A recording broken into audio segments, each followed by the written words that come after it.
नमस्कार जय जगन्नाथ। चारिखंड उपन्यास लेखिकी ओडिया साहित्य रे जड़े सफल औपन्यासिकर परिचय पाइछंती व्यासकवि फकीरमोहन सेनापति, जहाँ को आमे संक्रांति पुरुष बोली मध्य कही थाउ।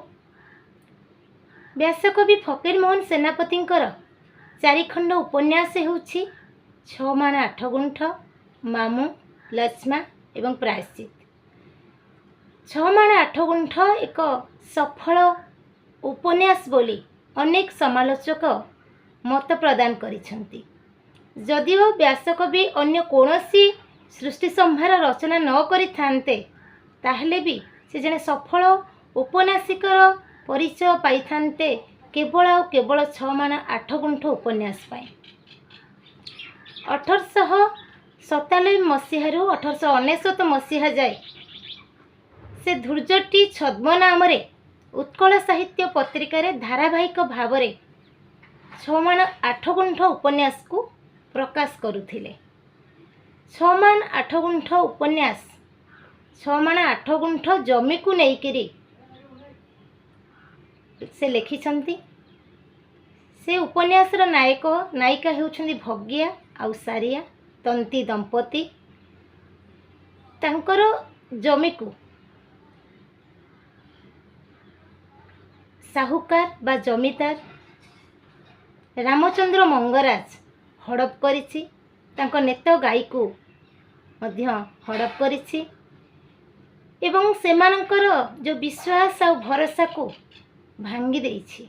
एई जमीदार एक बलिष्ठ चरित्र कहले छ माण आठ गुंठर आमे जमीदार को ही बुझेइबा, कारण से जमीदार चरित्रटी अधिक मात्रा रे उपन्यासटी को चलचंचल करिसेंती।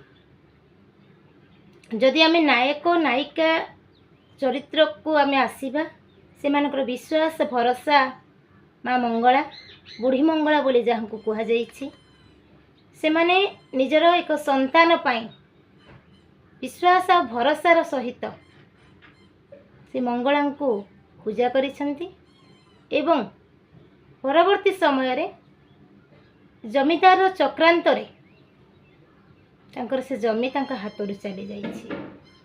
शेषरे सारिया मृत्युवरण करिछि, भगिया पागल हेछि। जमीदार पत्नी माँ शांताणी जे कि एक लक्ष्मी परी चरित्र, सहनशील सर्वंसहा नारीर प्रतीक कहले अत्युक्ति हेब नाही। एपरी पत्नी थाई भी जमीदार रामचंद्र मंगराज तांको पत्नीर मर्यादा प्रदान न करी दासी चंपा सहित तांकर अनैतिक संपर्क रही, जहाँ माँ शांताणी को मन को कष्ट देउथिले सुद्धा नारी सुलभ मनोवृत्ति रखी से सबको सही नहीं।